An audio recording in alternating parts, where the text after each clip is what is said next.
Hey, how's it going? This is Blue over at youcanblue.com, as if you didn't know already. And we're going to be putting a zombie on this island. So, I'm going to save my level first, give it a good name.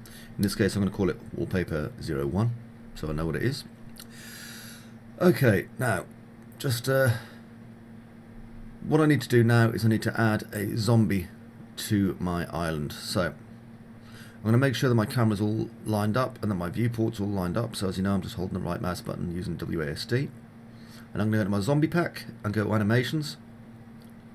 And look at all those animations. Okay, now, normally what you'd do is you'd string those together to make various cycles for your AI or whatever. But we're just going to get a looping animation because we only want to make a short animation for our wallpaper. So if I scroll up, all the way at the top, we'll find Z1 Bash. And I'm just going to click and drag it onto our rock. Now remember, it takes a few for our assets to load if we haven't used them before. There we go.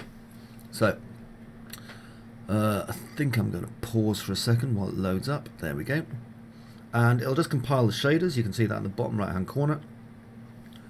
Once it's done that, our zombie has a rather pretty looking skin on with glowy lights. Okay, so that looks quite nice. So what I'm going to do is I'm going to rotate him 90 degrees so he's facing towards the camera. And I'm going to put him in the right position. Now, I don't like having parts of the zombie intersecting through the floor, okay? It's one of those things that drives me mad. So I'm going to change to unlit, and I'm going to drag our zombie, let's call him Bob the Zombie, and just pop him around about there. So at least one foot is resting on the ground, okay? So if I have to get in close, I will. Now, we can see the other foot is kind of hovering, which isn't optimal, okay, at all.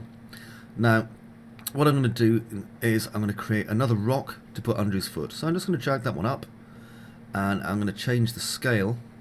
There we go, drag it and copy it to 0.1, and then I'm going to put that under his foot. Now I can't just stick one under his foot because that's going to look bizarre. It's going to look as if he's bought his own shoe made entirely out of stones, which is just bizarre.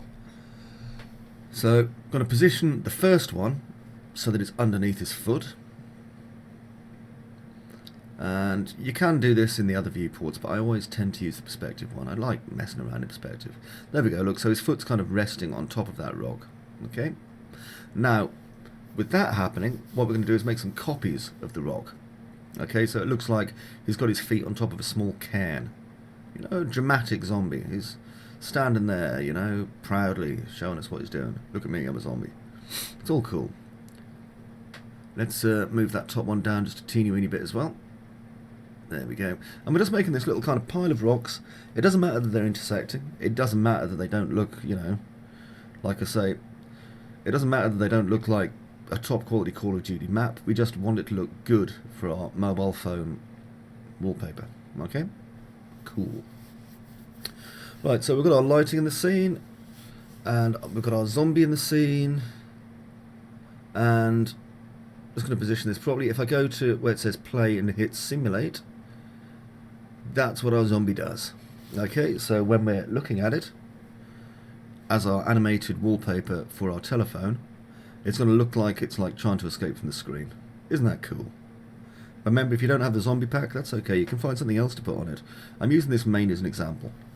Okay, so what I want to do now is adjust my camera so that the zombie is pretty much in the middle, like that. Okay, it's kind of important because obviously, like I say, I'm going to crop it once we've got the basic animation. Pardon me.